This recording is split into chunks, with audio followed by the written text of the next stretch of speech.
débats. Les débats avec vous sur Sud Radio. Nous commentons l'actualité avec aujourd'hui Virginie Leguet, journaliste, éditorialiste politique. Bonjour. Bonjour à tous. Georges Kuzmanovic, président de République Souveraine. Bonjour à vous. Il y a toujours marqué candidat à la présidentielle sur ma fiche. Maintenant, on est candidat. Mais voilà, vous êtes aux législatives. Vous présentez des candidats? Oui, on est en train d'atteindre les 75-80 candidats. Eh ben, très bien. Jérôme Ripoul, directeur associé de l'agence Confluence et co-président d'Opinion Valley. Bonjour. Et Samuel Lafont, porte-parole de Reconquête. Bonjour. Bonjour à tous. On me précise le parti d'Éric Zemmour entre parenthèses. Ça, c'était au début, comme les fiches ne sont pas mises à jour. Je pense que tout le monde connaît Reconquête désormais. Vos coups de cœur, vos coups de gueule dans un instant. Qui veut encore devenir prof ce matin? Je voyais les chiffres des candidats au CAPES, que ce soit allemand, mathématiques. Il y a plus de postes disponibles que de candidats. Ça dit quand même des choses de notre société. Dernier conseil des ministres. Normalement, plusieurs noms circulent. Non, on me met le nom d'Audrey Azoulay circule. Non, elle a déjà refusé, je crois. Procès à venir pour Éric Dupond-Moretti. Preuve que la justice est indépendante. Point d'interrogation. Commençons avec vos coups de cœur, vos coups de gueule. Jérôme, on commence avec de l'art. Oui, de l'art, oui. De l'argent et des icônes. Hier, c'est vendu à New York. Un tableau de Marilyn Monroe fait par Andy Warhol, peint par Andy Warhol, qui s'est vendu 185 millions d'euros, 195 millions de dollars. Alors pourquoi je parle de ça? Pour trois choses. Il y a trois choses que je voulais dire. Premièrement, c'est un duo mythique. Marilyn Monroe, 60 ans après sa mort, cette blonde mystérieuse. Il y a un très bon reportage sur. Je ne saurais dire assez de bien des blondes. Voilà, tout à fait, Virginie. Vous aussi, vous êtes une blonde un peu mystérieuse. Il y a un bon reportage sur Netflix. Iconique, Iconique. Voilà. Bon, c'est le duo entre donc Marilyn, l'icône qui est morte il y a 60 ans, 195 millions d'euros. Deuxièmement, la France. Derrière cette vente, il y a la France. Pourquoi? Premièrement, parce que Christie's appartient au milliardaire Pinault et la boîte est dirigée par un brillant personnage, Guillaume Cerruti, qui est un Français aussi. Et troisièmement, c'est la folie. C'est le monde de l'art. Pourquoi? Parce que cette œuvre, c'est pas une œuvre unique. Il y en a 4 autres qui circulent, dont une qui s'est vendue plus cher, d'ailleurs 200 millions d'euros. Et là, on est vraiment dans la folie du moment. Parce qu'il y a la guerre en Ukraine, les taux remontent, donc toutes les conditions sont... La bourse s'effondrait, était dans un piteux état à New York, et malgré ça, l'art continue à atteindre des sommets. Donc ça veut dire qu'il y a des millions d'euros, des milliardaires qui ont énormément d'argent à placer, et que l'art est une valeur refuge, bizarrement d'ailleurs, parce que ça n'est qu'une œuvre parmi 5. Oui, elle aurait été acquise par le marchand d'art new-yorkais Larry Gagosian. Oui, on pense pour le compte de quelqu'un, en fait, qui ne veut pas se dévoiler. Oui. Et c'est pas étrange du tout. On est dans une situation, comme vous l'avez dit, extrêmement tendue au niveau géopolitique, économique, au niveau mondial. Et les milliardaires ne sont milliardaires que de ce qu'ils possèdent réellement. Bien sûr. C'est-à-dire des propriétés, des œuvres d'art, tout à fait, du cash éventuellement. Tout le reste peut s'envoler en fumée extrêmement rapidement. Et donc là, il y a une course vers les œuvres d'art. D'ailleurs, c'est un marché qui est largement créé. Enfin, les milliardaires deviennent plus riches chaque année. Alors, je ne sais pas si leur situation est si fragile que ça. Non, je ne veux pas. Il a consolidé, il a matérialisé. Il y a les drames des milliardaires qui sont à 40, 50 milliards, puis tout à coup vont se retrouver à 15. C'est des souffrances que certains ne peuvent pas comprendre. Bon, pour sauver ces fortunes-là, c'est la ruée sur les propriétés à Londres, à New York, pour les oligarques russes à Moscou. Sur les œuvres d'art, quelles qu'elles soient, y compris sur des marchés créés où on met des clous ridicules dans les murs et on dit que ou une banane. Mais voilà, c'est une manière de créer de la valeur et ça montre la tension économique mondiale. Voilà, donc 195 millions d'euros pour ce tableau, ce portrait de Marilyn Monroe peint par Andy Warhol. Votre coup de cœur, Georges? Moi aussi, c'est un coup de cœur. Alors c'est pour les premières élections professionnelles des livreurs, en tout cas de ceux qui travaillent sur pour les entreprises de livraison, Uber. Donc là, entre le 9 mai et le 16 mai, on a les premières élections professionnelles. Alors c'est intéressant parce que il y aura des délégués, en particulier la CGT est très très fort sur le dossier. Des délégués qui vont pouvoir travailler sur les conditions de travail, les horaires, la santé. La précarité, bien évidemment. Travail. Et puis commencer à combattre cette horreur qui est derrière ces livraisons. Moi, c'est pour ça que j'ai jamais fait de compte. C'est de l'utilisation des clandestins. La grande majorité. Oui, bien sûr, la grande majorité, effectivement, sont des clandestins. Et on est dans une situation bizarre où on a en même temps des gens qui à gauche sont certains open borders et welcome migrants, mais ne s'intéressent pas trop à ce qui se passe après. Ou alors on fait des OQTF. Donc des obligations de quitter le territoire qui ne sont pas respectées. Et tout ça c'est une combinaison qui crée l'avantage pour l'autre côté de la barrière politique, c'est-à-dire les néolibéraux qui sont bien ravis d'avoir toute une armée d'esclaves corvéables à merci. On ne peut même pas s'intéresser du destin s'ils meurent ou s'ils vivent sur leur vélo, ça n'a aucune importance. Il est temps de mettre un peu d'ordre là-dedans et c'est une très bonne chose. Donc voilà, bon courage aux livreurs et j'espère qu'ils pourront mettre un peu de droit dans cette exploitation. C'est une très bonne chose. Allez, on marque une pause, c'est l'heure du rappel des titres sur Sud Radio. Il est bientôt 11h, à tout de suite. Les débats sur Sud Radio avec vous jusqu'à midi et avec Virginie Leguet, journaliste politique, éditorialiste. Alors, vous parlez tout seul, Jérôme Ripoul. Pardon. On a commencé. Jérôme Ripoul, directeur associé de l'agence Confluence et coprésident d'Opinion Valley, Samuel Lafont, porte-parole de Reconquête, et Georges Kuzmanovic, président de République Souveraine. Et vous présentez des candidats aux législatives, c'est ce que vous nous avez dit tout à l'heure. Sous l'appellation La Raison du Peuple, parce que c'est une coalition de différents partis. Qui regroupe qui ? Qui regroupe Solidarité et Progrès, l'Appel au Peuple, c'est des bonapartistes. Très bien. Disons, puis quelques autres, l'Union nationale citoyenne. Bon, qui veut encore devenir prof ? Plus de postes proposés à l'examen du CAPES que de candidats. Dernier conseil des ministres. Qui sera nommé ? Quel profil ? On va faire un peu de prospective. Et puis, procès à venir pour Éric Dupond-Moretti. On va en reparler avec vous. Vos coups de cœur, vos coups de gueule. On a parlé de Marilyn Monroe. On a parlé des syndicats de livreurs qui vont se mettre en place. Et puis vous, Samuel Lafont, c'est un coup de cœur. Je rappelle que vous êtes occupé de toute la campagne numérique d'Éric Zemmour, donc c'est un coup de cœur qui a trait au numérique. Absolument. J'ai un vrai coup de cœur pour les suites du rachat annoncé de Twitter par Elon Musk. Parce qu'on voit des gens qui se dévoilent véritablement, en sachant que on voit des oppositions un peu étranges. C'est-à-dire que tous ceux qui s'opposent aujourd'hui à Elon Musk font un égal entre liberté d'expression et désinformation.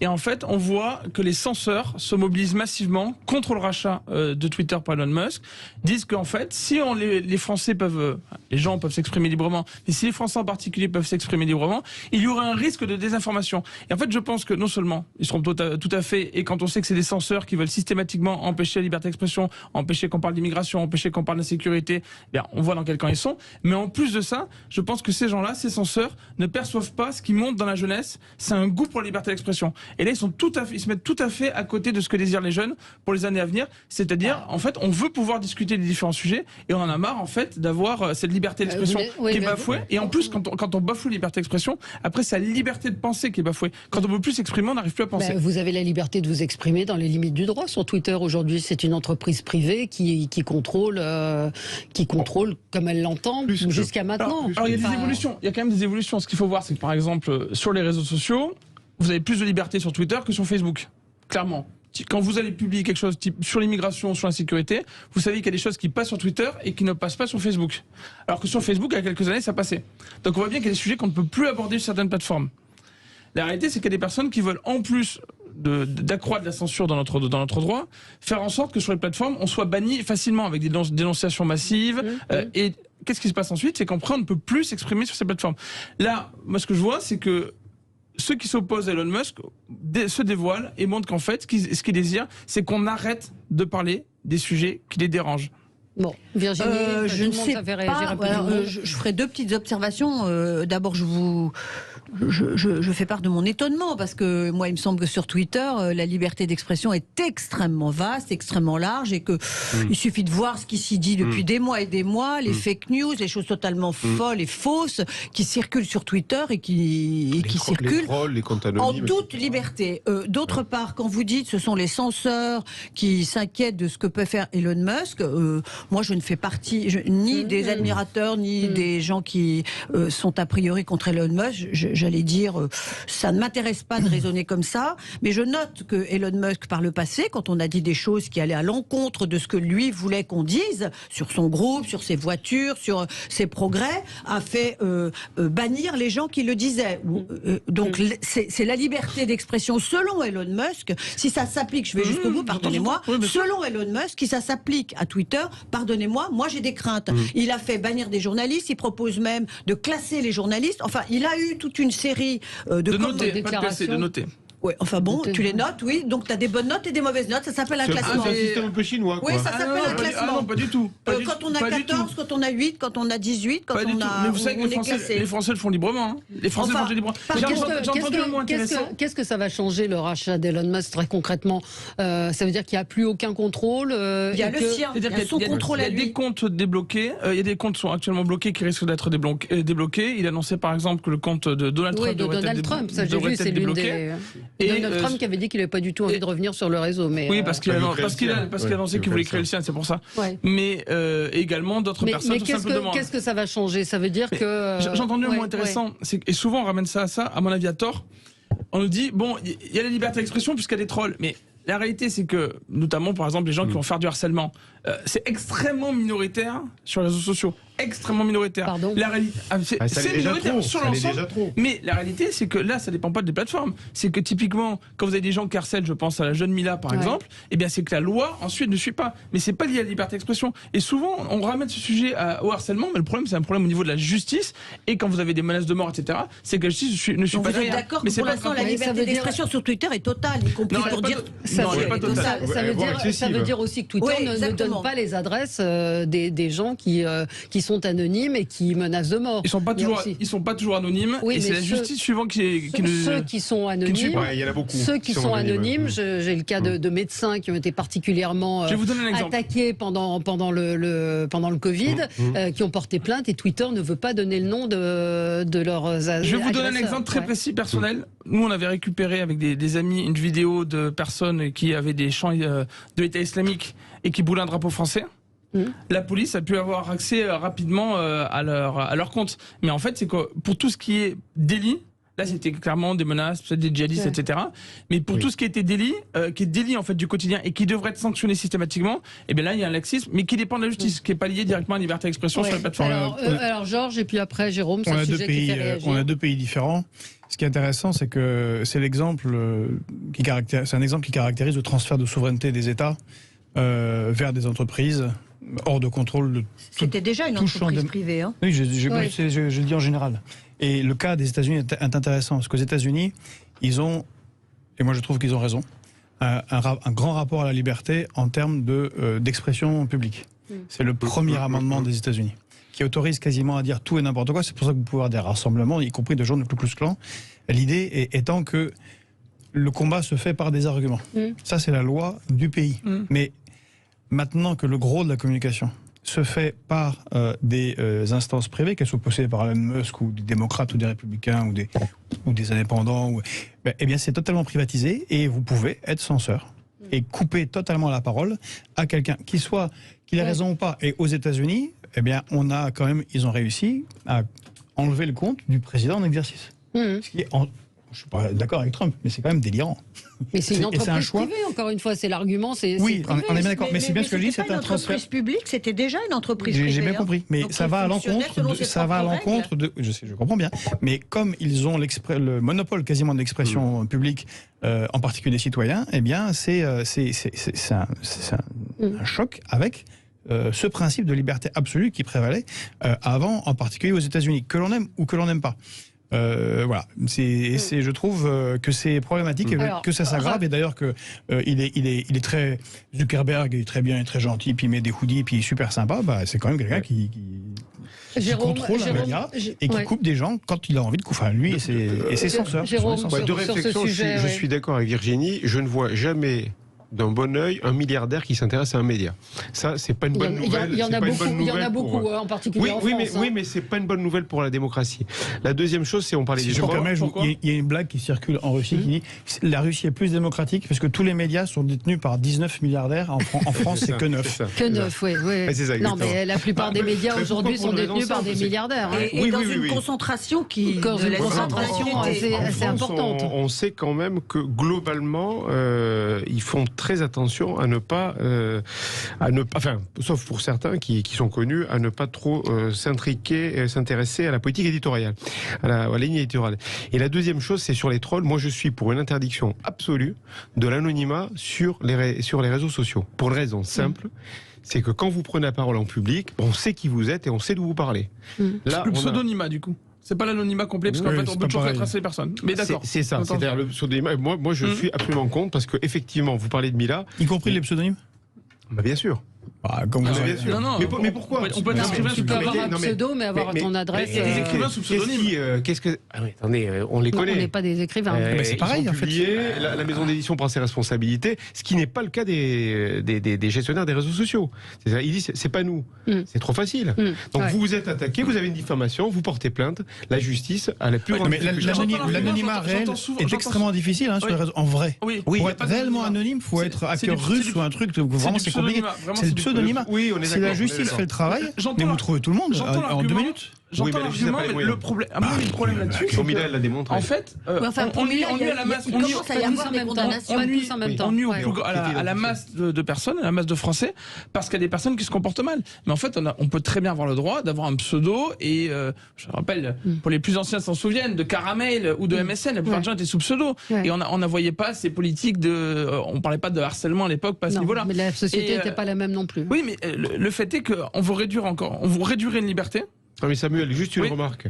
J'entends l'argument, mais quand on sait que des États, et on voit quand même qu'on n'est pas entouré d'États qui sont bienveillants à notre égard, que des États peuvent polluer les réseaux sociaux avec des comptes anonymes ou pseudo-anonymes, je suis désolé. Ah, mais c'est de l'influence de guerre, ça. Il y en a toujours eu de l'influence des États. On peut quand même essayer de l'empêcher. Non, on peut essayer d'éviter que nos concitoyens bon courage pour empêcher la NSA de faire ce qu'elle fait quand elle fait ses opérations où que ce soit. Mais je trouverais qu'on pourrait peut-être avoir les idées claires. Oui, mais peut-être bon courage. Mais enfin, si on fait rien, autant dire on laisse se faire. Justement, sous les dictatures, souvent le pseudonyme permet d'exprimer une opposition. Il y a plein d'endroits où c'est pas possible de donner son nom. Il n'y a pas de pseudonyme. Allez, on marque une pause. Ce sera le coup de cœur de Virginie dans un instant. À tout de suite. Les débats avec vous sur Sud Radio, une petite réflexion d'une fidèle auditrice qui me dit Georges, vous disiez que vous n'ouvririez pas de compte chez Uber, rapport à la façon dont ils traitent leurs employés, en particulier UberX, c'est ça, enfin Uber les livraisons. Eh bien, regardez ce qui se passe. Il y a une vingtaine de marques qui sont dans 80 marques qui sont dans le collimateur aujourd'hui pour faire travailler les Ouïghours, des enfants, que ce soit Apple, Adidas, Mark & Spencer, il y a toute une Zara, H&M. Cette dame a raison. De manière générale, tout fonctionne sur l'exploitation. C'est-à-dire tous nos téléphones, il y a du sang dedans. Voilà, tous. Moi, j'étais dans les mines de coltan, donc cette madame a raison. Donc évidemment, on profite de ce système. Mais là, c'est l'importation de la pire exploitation directement en France et en profiter pour avoir son petit chinois ou japonais ou sa pizza. Franchement, on peut descendre et parler aux commerçants. Virginie, votre coup de cœur? Alors, un coup de cœur très simple. J'ai vu ce matin une vidéo de Florent Pagny, visage assez émacié, pas du tout maquillé, évidemment tout chauve, racontant que c'était la conséquence de son traitement contre le cancer qu'il a annoncé assez vite, racontant que jusqu'à présent, les séances s'étaient pas trop mal déroulées, que sa tumeur qui était grosse comme un kiwi, a-t-il dit, était réduite à la taille d'un petit noyau. Oui, voilà. Racontant que il remerciait tout le monde de ses soutiens et qu'il avait bon espoir de reprendre sa tournée une fois qu'il aurait terminé complètement sa chimio. Il lui reste encore une séance. Et j'ai trouvé que depuis quelques mois, on peut parler de Bernard Tapie, on peut parler de Jean-Pierre Pernaut, il y a des témoignages qui se multiplient. Et qui aident beaucoup les gens qui sont malades. Exactement, malades. Et qui aident tous les anonymes qui sont dans les hôpitaux, qui suivent des traitements très lourds, qui sont parfois très découragés, très désespérés, et qu'il y a une libération de la parole à propos du cancer qui n'existait pas il y a quelques années. Il y a quelques années, on disait, quand on était atteint du cancer, on parlait d'une longue maladie. Et tout le monde devait comprendre que c'était le cancer. Aujourd'hui, ceux qui sont atteints du cancer peuvent dire, j'ai un cancer des poumons, j'ai un cancer de la vessie, je me bats contre ce cancer, et peut le dire à visage ouvert, et je trouve que c'est une formidable avancée pour tous les anonymes. Non, mais vous avez raison, et c'est un vrai changement. Je me permets un coup de gueule qu'on a déjà plus ou moins fait ici sur ces candidats à casserole qui sont investis aux législatives, et je trouve que celle de Jérôme Perra en particulier est particulièrement choquante. Cet homme, parce qu'il y en a qui sont on parle de Thierry Solaire, il est accusé, il est mis en examen, il n'a pas été condamné, donc bon, on peut discuter le sujet. Jérôme Perra, il a été condamné à 3 000 € d'amende, sa femme a eu 14 jours d'interruption de travail, ça veut dire qu'il a cogné fort, comme on dit. Donc on se souvient que les violences faites aux femmes, c'était l'un des chantiers du président de la République. Je ne comprends pas qu'on investisse quelqu'un comme ça. Ça vous laisse sans voix? Si, je suis d'accord avec vous. Je m'interroge sur les électrices qui pourraient aller voter pour lui. Ouais, ou même les électeurs. Franchement, je doute. Non, mais là, je parle des électrices qui pourraient se dire il est impensable pour moi d'aller voter pour un candidat. On peut imaginer qu'il y a un sursaut au niveau de sa circonscription. En fait, il faut avoir confiance, moi je trouve, dans les électeurs et dans les Français qui en général sont assez sages et savent très bien faire le tri. Oui, mais après, c'est on verra, peut-être que je me trompe. Après, et qui va être élu avec un c'est la démarche politique, c'est de se dire rien à foutre, pardon de parler comme ça, rien à foutre, j'ai décidé d'investir ce type, peu importe. On parle de la morale. Le rien à foutre à l'effondrement des partis et des systèmes politiques qui ont prévalu pendant 50 ans. Oui, MJ Delgarad qui a frappé à coups de casque un candidat aux législatives, je crois qu'il ne l'est toujours pas, mais c'est vrai qu'on s'interroge tout de même sur ces candidats-là. C'était censé être la République irréprochable en 2017. Ouais. Donc, la LREM et les ministres d'Emmanuel Macron ont pété tous les scores, comme on dit en jeu vidéo, tout ce qui est corruption, pacte de corruption, trépatouillage politique.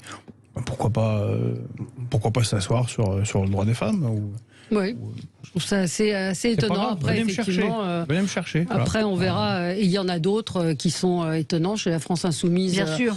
On a parlé évidemment de Taha Bouaf. Là, ils ont investi hier une jeune femme qui était avec Taha Bouaf et qui avait raconté qu'elle avait vu à Tolbiac un homme en sang. Enfin bon, voilà. Ça c'est juste quelqu'un qui a des hallucinations. Voilà, oui, c'est pas très grave. Cela dit, c'est étonnant de voir comment on surnormalise, on suroblige les entreprises à se doter de règles, et comment on ne pourrait pas interdire aux partis, les partis ne pourraient pas se doter de règles, leur interdisant par exemple d'investir des personnes qui ont eu des condamnations telles que celle-ci en tout cas. Ça se passe comment chez Reconquête ? Effectivement, on fait attention. C'est pour ça d'ailleurs que chez Reconquête, on a pris le sujet des législatives bien à l'avance, comme bien même on annonçait après la présidentielle les candidats. On a fait attention de regarder les meilleurs profils, de sélectionner les meilleurs profils, d'avoir des femmes, des hommes, etc. Et ça prend beaucoup de temps, en fait. Il y a 577 circonscriptions, donc nécessairement, il peut toujours y avoir des trous dans la raquette, des trous dans la raquette à la marge, mais ça prend du temps. Si vous le faites ça au dernier moment, nécessairement, vous allez vous tromper. C'est pour ça que nous on a pris beaucoup de temps et que c'est intéressant d'avoir les meilleurs candidats possibles. Et en plus, là on parle de candidats qui auraient des problèmes. Là, on parle de MJ Delgarad, pardon, ou de M. Perra. Mais en plus de ça, il faut prendre le temps. Ça peut paraître tout bête, mais les auditeurs doivent bien le comprendre. Le temps de sélectionner les meilleurs. Et en fait, vous n'avez pas le nez dans toutes les circonscriptions pendant toute la campagne présidentielle. Donc, vous devez faire attention de voir quel est le meilleur profil pour vous défendre à l'Assemblée nationale et pour pas vous retrouver avec ce qu'a fait Emmanuel Macron, des profils particuliers, pour pas dire autre chose, en surnombre. Alors, je vais pas être sympa avec vous, mais votre candidat principal, il y a quelques soucis en délicatesse avec la justice. Il me semble qu'il y a quelques problèmes. Surtout pour l'opinion. On est un peu dans la même... Il a été condamné. Délit d'opinion. Pardon, pour des délits d'opinion. Délit d'opinion. Incitation à la haine raciale. Et Valérie, vous avez raison de soulever le problème, parce que je pense que ça peut être le sujet de la semaine prochaine. Parce que en fait, l'affaire Taha Bouaf va exploser. Georges Kuzmanovic. Il y a énormément de soutien. dans cette partie, pour le moment, de son affaire, qu'il se retire, mais en fait, il y a un autre sujet qui va sortir, qui va concerner... oui, ça circule ça circule, bon, ça va sortir là. Des affaires de mœurs, on va dire, pour rester... Donc tout le monde à la France insoumise, chez les Verts, s'est empressé de soutenir à grand renfort de messages dithyrambiques. Donc tout le monde va retirer tout ça d'un coup. Ils le savent. Enfin, ils savent que c'est ça. Donc on va leur dire, les gens vont leur dire, mais vous le savez. Et il y aura des militants féministes qui vont monter au créneau, qui sont en train de monter au créneau en disant, mais on vous l'avait dit, on vous avait prévenu, vous n'avez rien fait. Bon, il va falloir qu'ils se défendent. Et donc ils vont se défendre en attaquant. Donc ils vont sortir, ils vont attaquer Perra, ils vont attaquer Éric Zemmour, ils vont attaquer d'autres. Et on va avoir un affrontement sur cette question-là. Peut-être que ça pourra en parler. En fait. Je voulais simplement faire une observation générale. Je crois que c'est ce sentiment d'être au-dessus des lois, au-dessus de la morale, au-dessus de tout, des partis politiques depuis très très longtemps, qui a conduit à ce que, malgré tout, il faut bien appeler la destruction du paysage politique. Le score je pense au score d'Anne Hidalgo qui est évident, mais au score de la droite. Je rappelle que le PS et l'UMP, aujourd'hui devenu LR, ont eux-mêmes se sont succédés au pouvoir depuis 40 ans, et que c'était les deux grands partis qui structuraient la vie politique et qui aujourd'hui sont réduits à néant. Absolument. Et il me semble que ces questions-là ne sont pas étrangères à la désaffection des électeurs. Il y a eu plus d'abstentionnistes que de gens qui se sont prononcés pour Marine Le Pen, par exemple. Et les abstentionnistes, ce ne sont pas des gens qui s'en fichent. Ce sont des gens qui disent, ce système-là, j'en veux pas, c'est même parfois beaucoup plus carré que ça. J'en veux pas, je le rejette de toutes mes forces. Et ça, c'est un vrai problème. Maintenant, que faire? Eh bien, si ces candidats sont investis... À la minute reconquête.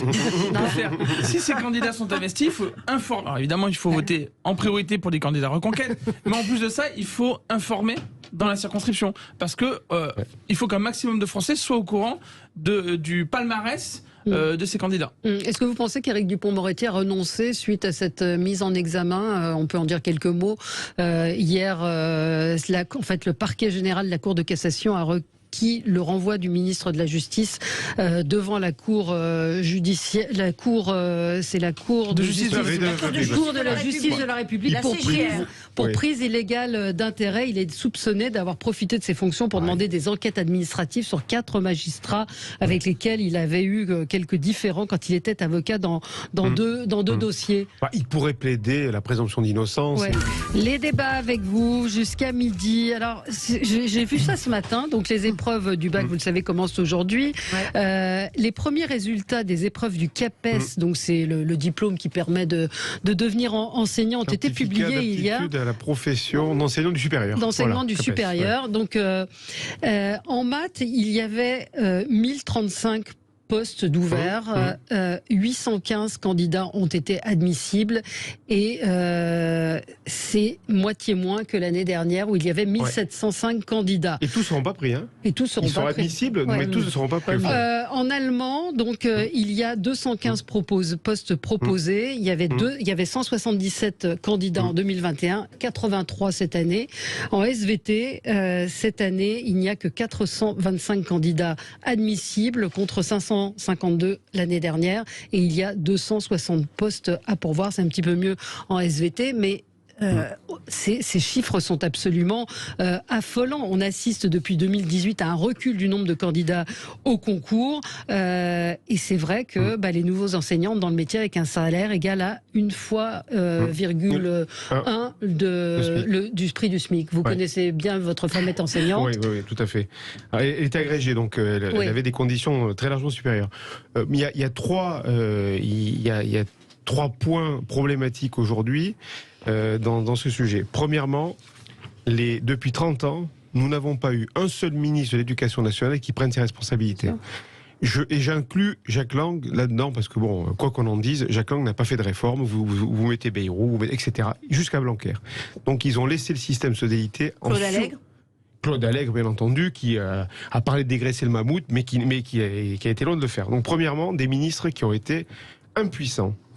et parfois d'ailleurs d'une puissance incoupable, d'une puissance coupable. Deuxièmement, vous l'avez dit, le problème de la rémunération. C'est-à-dire qu'aujourd'hui, quel est l'intérêt pour une personne qui a un Master 2 d'aller enseigner dans des conditions qui sont hyper difficiles, il faut le dire, devant des enfants où parfois on fait de l'éducation, de l'enseignement, du babysitting, etc., et qui posent des problèmes avec des cas de plus en plus difficiles. Moi, vous regardez le nombre de profs en burn-out, c'est quand même, les statistiques, vous ne les avez pas, ils sont très inquiétants. Et troisième point, c'est un mal de l'éducation nationale dont on parle peu, enfin la Cour des comptes en a parlé.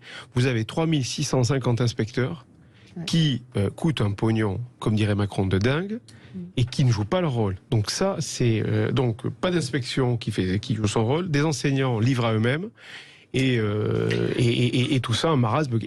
Et on a quand même l'éducation nationale qui voit ses résultats et les résultats de nos enfants qui se dégradent d'année en année. Donc l'égalité, elle commence effectivement dans le cadre scolaire, et on n'a plus d'égalité, et c'est un scandale absolu. Non, mais c'est le même, on parle des enseignants, mais c'est la même chose à l'hôpital, c'est la même chose dans la police, c'est la même chose dans tous les services publics. Un historien, Éric Anceau, il y a quelques jours, tweetait: l'université française allait très mal, on l'achève. Écoutez bien, premier recrutement à la Sorbonne d'un professeur junior, donc il n'a pas d'habilitation à diriger des recherches. CDD de 5 ans avec possibilité de plus, mais alors il est payé 4 800 € net. C'est ça que j'arrive pas à comprendre. C'est-à-dire qu'on engage des vacataires, c'est ça ? Alors, ça, c'est un point effectivement qui est important. Les contractuels sont passés en 10 ans de 8% à 14%. Le problème des vacataires, des contractuels, pardon, c'est que ils n'ont pas le même niveau. C'est-à-dire qu'on voit j'ai eu le cas d'une enseignante de vie scolaire, donc qui accompagnait un enfant, qui est devenu contractuelle et qui a enseigné alors qu'elle n'avait aucune expérience. Et ça, on le voit de plus en plus. Donc il y a une problématique effectivement Alors est-ce que c'est une volonté du ministère, donc entre les syndicats diraient une libéralisation, ou est-ce que c'est une incapacité du ministère à régler la question et donc à aller vers la contractualisation parce qu'ils n'arrivent pas à recruter? Je ne sais pas. Est-ce que c'est... C'est une victoire du néolibéralisme. Vous l'avez, tout le monde peut le trouver. Vous avez un livre vert sur l'éducation, pondu par la Commission européenne en 1994, et qui dit qu'il faut s'attaquer aux services publics et privatiser. C'est la ligne Milton Friedman, ce grand économiste de l'école de Chicago, donc des ultra-néolibéraux, là, qui triomphe depuis les années Thatcher-Reagan, qui a dit qu'il faut privatiser l'école. Et c'est un long processus de privatisation et de destruction de ce qu'est la France. J'ai passé pas mal de temps à Singapour, ils ont un excellent système scolaire, et ils se sont inspirés sur qui ? Sur la France des années 60-70. Vous avez dit, et là c'est les gauches et droites, Jospin par exemple, grand ministre, tout ça, de gauche, c'est super.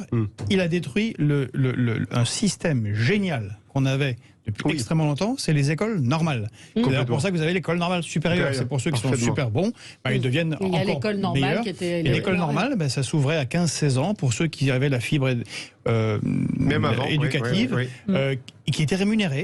Complètement. Et qui apprenaient, donc ils continuaient à passer leur diplôme, mais en même temps apprenaient à enseigner. C'était souvent un ascenseur social extraordinaire, parce que ça permettait à des gens issus des milieux très populaires d'être rémunérés et en même temps de rentrer dans la catégorie des intellectuels, même des petits intellectuels qui sont enseignants, avec un système de respect, plus là, encore un truc qui est venu par la gauche, parce qui a totalement sabordé l'éducation nationale, c'est l'esprit 68. Donc la destruction de toute idée de discipline et de contrôle, et de l'importation d'une série de méthodes débilissimes qui font qu'on est nul. Et là, c'est génial ce qui se passe en mathématiques. On a les petits Ukrainiens qu'on accueille, qui parlent pas français. Ils pulvérisent tout ce monde. Ils sont plus 4 ans devant tout le monde. Et alors que moi, j'ai ma fille qui a 8 ans, qui est en CE1. Ils savent pas faire des soustractions. Ils comprennent pas qu'une demi-heure, c'est la moitié d'une heure. En fait, on est chez les dingues. Alors qu'elle est dans un... Je vous assure, elle n'est pas en zone prioritaire. Et ainsi de suite. C'est François Mitterrand qui indexe les salaires des professeurs. Alors bon, ils ont été un peu stupides pour le coup, qui était indexé sur les prix. Il indexe sur l'inflation. Résultat, au bout de 30 ans, c'est 2 fois moins de pouvoir d'achat, contrairement aux Italiens, contrairement aux Allemands. Évidemment, qui va être prof ? Bien sûr. Virginie, puis après. Je voulais Samuel, simplement dire une chose. Bien sûr qu'il y a la dévalorisation de ce métier, les conditions de travail, la faiblesse du salaire, le fait que les parents se croient autorisés à rentrer dans l'école et à dire vous ça ne va pas, je suis pas contente avec vos méthodes. Comment avez-vous osé donner cette note à mon fils ou à ma fille? Mais moi, il y a quelque chose qui m'a énormément frappée, et là je repense à quelque chose qui a frappé d'ailleurs tous les Français au moment de l'affaire Samuel Paty. On s'est rendu compte que dans l'affaire Samuel Paty, si on regarde la façon dont les choses se sont passées, la parole de l'enseignant qui était Samuel Paty n'a pas été prise en compte, mais en revanche la parole d'un parent d'élève qui est rentré dans l'établissement, dont la fille n'avait pas assisté au cours et qui est rentré dans l'établissement accompagné d'un militant qui n'aurait jamais dû rentrer dans cet établissement, elle a été prise en compte. Et moi il me semble que cette façon dont aujourd'hui l'enseignant est lâché, et finalement il se débrouille et il se passe ce qui se passe, et s'il doit s'il doit passer son temps à faire régner l'ordre, se débrouiller avec des élèves qui le menacent ou qui le défient toute la journée, finalement il est livré totalement à lui-même. Et il me semble que ça fait partie aussi des raisons essentielles qui fait que ce métier est devenu un métier bien sûr peu tentant, mais parfois même dangereux et totalement insécurisant, quand on sait que si problème il y aura, rappelez-vous les manifestations des enseignants qui disaient nous ça fait 20 ans qu'on vit sous la culture du pas de vague. Ne faites pas d'histoire, ne venez pas vous plaindre, débrouillez-vous avec les questions aussi graves soient-elles. Un métier attractif. Et puis on n'est pas défendu par sa hiérarchie. Samuel Lafont. De fait, il y a deux vérités importantes qui ont été cachées pendant des décennies. La première, c'est sur le système éducatif, où on a voulu rajouter des nouveaux cours en plus des fondamentaux, et en fait on se rend compte qu'on n'apprend plus les fondamentaux aux enfants. Le fait qu'on n'a pas dégraissé le mammouth, le fait qu'il y ait des postes de personnes qui sont payées mais qui ne sont pas enseignants, le fait qu'il y ait des problèmes dans le recrutement, etc. On s'est caché cette réalité. Le problème, c'est que maintenant, on est dans une situation qui est désastreuse, et à mon avis, on n'est qu'au début du désastre. Oui, il manquera 25 000 postes d'enseignants dans le primaire d'ici 10 ans. Le deuxième point, c'est le quotidien des profs. Ouais. On parlait de pas de vague. Moi, je me souviens des amis dont c'était la vocation dont les parents étaient profs, amis de gauche, qui ont voulu devenir enseignants et qui m'ont dit qu'ils ont eu, j'en pense à deux en particulier, qui ont eu des problèmes d'indiscipline, comme on dit aujourd'hui, dans leurs cours, dès leurs premières années en fait. Concrètement, qu'est-ce qui se passe? Vous avez des élèves au collège ou au lycée qui frappent les profs. Ça n'arrivait pas il y a quelques décennies auparavant. Maintenant, c'est de plus en plus fréquent. Et en fait, non seulement les profs sont lâchés, comme on l'a dit, mais en plus, si on cache cette réalité, le prof, il n'est pas dans sa classe pour faire la police. Il est carrément pas dans sa classe pour la police. Là, on lui dit, tu fais des études plus longues qu'auparavant pour faire le même job qu'auparavant. Pourquoi est-ce qu'on oblige les gens qui ont vraiment une vocation à devenir enseignants de faire des études aussi longues pour être dans le primaire ou parfois être dans le collège, alors que peut-être qu'ils pourraient sortir prof plus jeunes? C'est non seulement une perte pour l'État, mais c'est une perte de temps pour eux. Et ça ne sert à rien. Mais en plus, on leur dit, tu vas être mal payé. Tu vas être mal payé. Et tu vas devoir subir, et tu ne seras pas supporté par ta hiérarchie. Donc concrètement, quand on a de la visibilité sur l'ensemble des postes disponibles, de ce qu'on peut faire de notre vie, eh bien, des gens qui avaient la vocation se disent, je vais pas devenir prof, je vais pas devenir prof. Donc en plus de ça, la conséquence, c'est que le niveau moyen des profs baisse, parce qu'on sait finalement, on admet des profs qui ont un niveau moindre qu'auparavant, parce que finalement, ceux qui auraient pu avoir la vocation en se disant, moi c'est ma vocation, je ne serai pas beaucoup payé, mais j'ai envie de le faire pour aider les enfants, mais en fait je le fais pas parce que c'est trop dur. Et en fait mon rôle c'est pas de faire la police. Et Valérie a raison de parler des problèmes des vocations chez les infirmiers.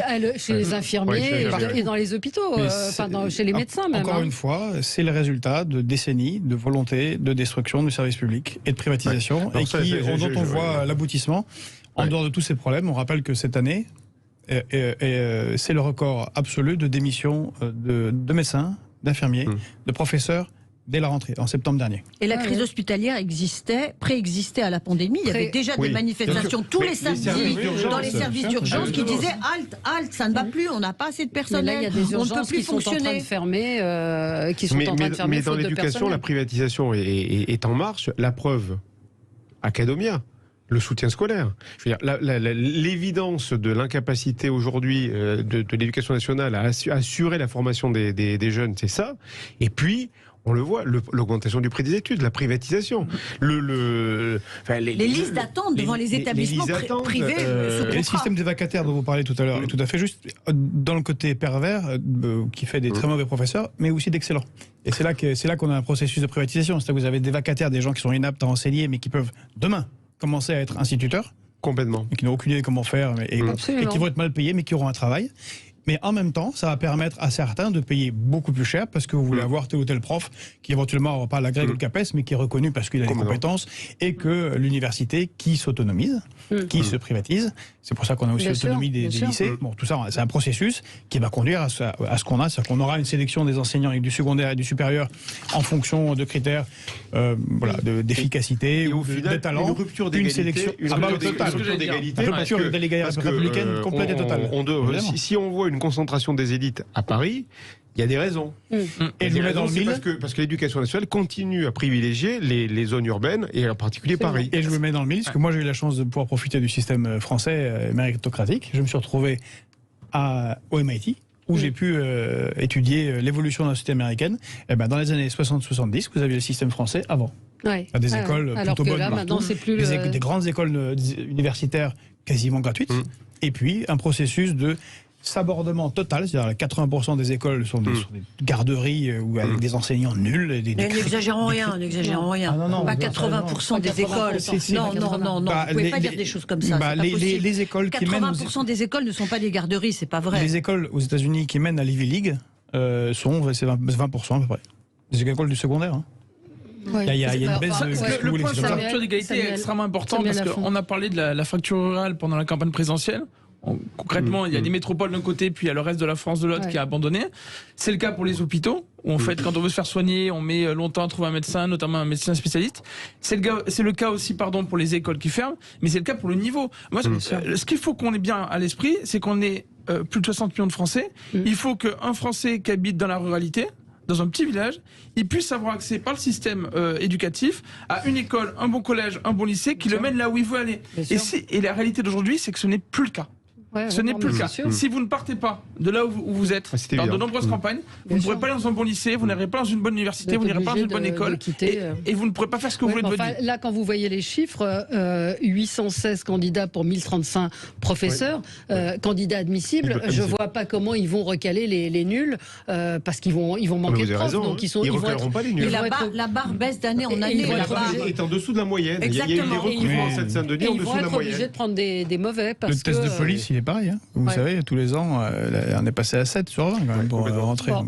Allez, on marque une pause et on va faire le jeu préféré des journalistes. Dernier conseil des ministres. Qui pour reprendre le poste de Jean Castex? À tout de suite. Les débats avec vous sur Sud Radio, dernier conseil des ministres. Ce matin, c'est un nouveau nom qui circule, celui d'Audrey Azoulay, ancienne ministre de la Communication, de la Culture de la Communication sous François Hollande. Ultime, normalement, conseil des ministres aujourd'hui au Palais de l'Élysée. Un compte rendu tout à l'heure attendu par Gabriel Attal. Donc on saura si effectivement la démission du gouvernement est attendue dans les heures ou peut-être dans les jours qui viennent. Jean Castex a fait savoir qu'il ne souhaitait pas continuer. Emmanuel fait jouer la montre. Je vous vois impatient de répondre. Samuel Lafont. Pourquoi pas François Bayrou Enfin, qui n'attend que ça. Bah oui, mais visiblement le profil c'est une femme de gauche. En tout cas dans les noms qui circulent. Alors Emmanuel Macron a toute l'attitude à nous surprendre, mais sur ce délai, peut-être Virginie, vous qui observez la vie politique depuis longtemps, je suis élégante quand je dis ça. C'est long ou pas cette démission du gouvernement?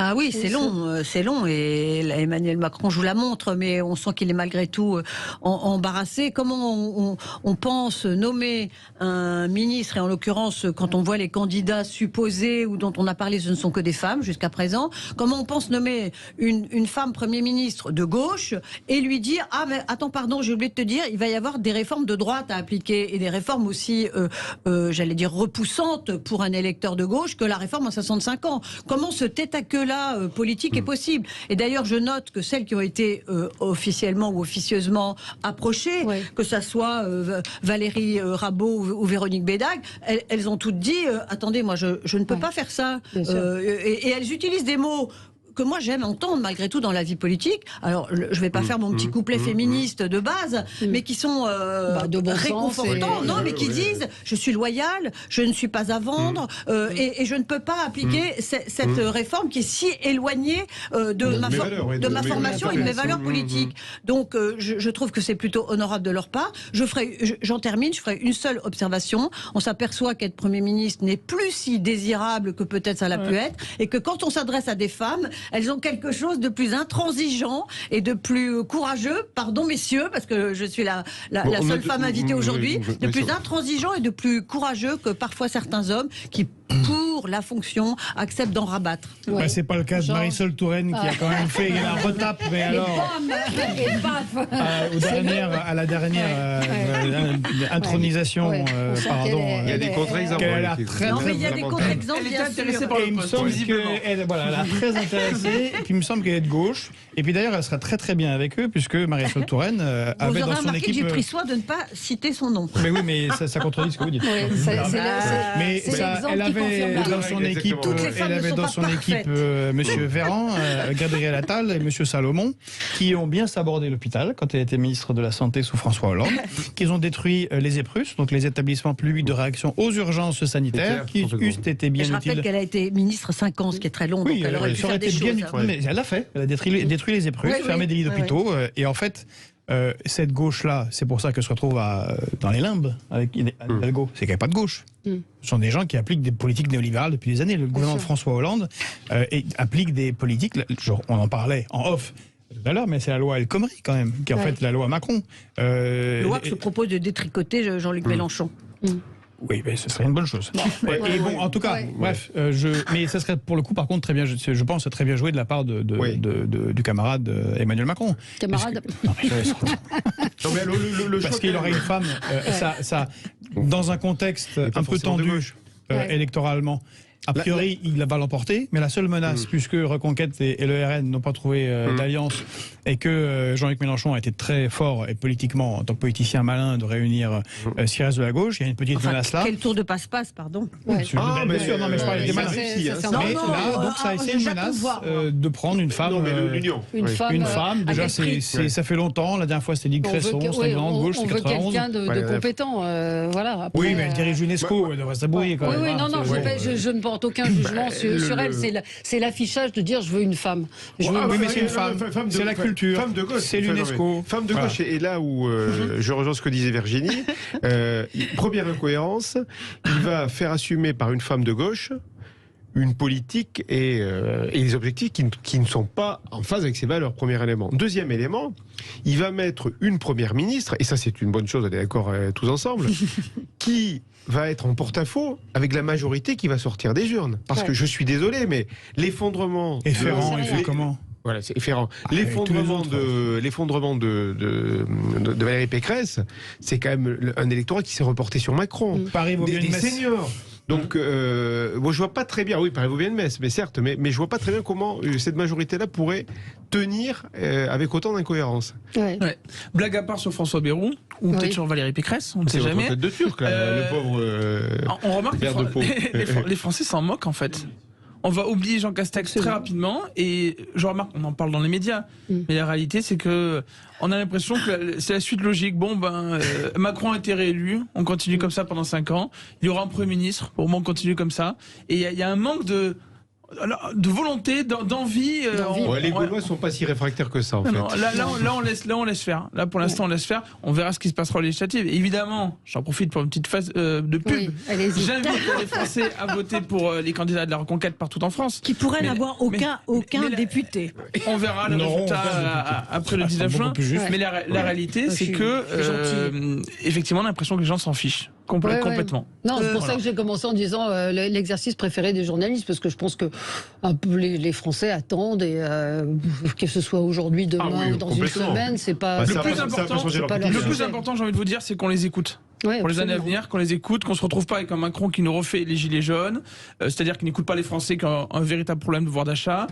Il faut que Macron écoute les Français sur les problèmes d'insécurité. Il faut que Emmanuel Macron écoute les Français sur les problèmes liés à l'hôpital, on en parle à l'instant, sur les problèmes liés à l'école. Parce que s'il ne fait pas ça, non seulement il va y avoir des manifestations, des crises logiques et normales et entendues, mais en plus de ça, on va continuer à avoir un pays qui se détériore pour le plus grand malheur de tous les Français, notamment des plus pauvres. Je retire la sonnette d'alarme sur le nombre d'abstentions, le nombre de bulletins blancs est nul, et si on additionne tous ces gens-là, sur la quantité de Français qui se sont simplement extraits du système. Et ça, c'est le signal d'alarme le plus violent qui ait eu lieu depuis des années et des années. Eh ben, ce sera le mot de la fin. Et puis, on va attendre, on va voir la démission ou non du gouvernement Castex. Et puis, voilà, Arthur nous dit, c'est clair qu'on s'en tape. Écoutez. Désolé, Arthur. Désolé pour vous. On se retrouve, nous, demain. Très bonne journée sur Sud Radio.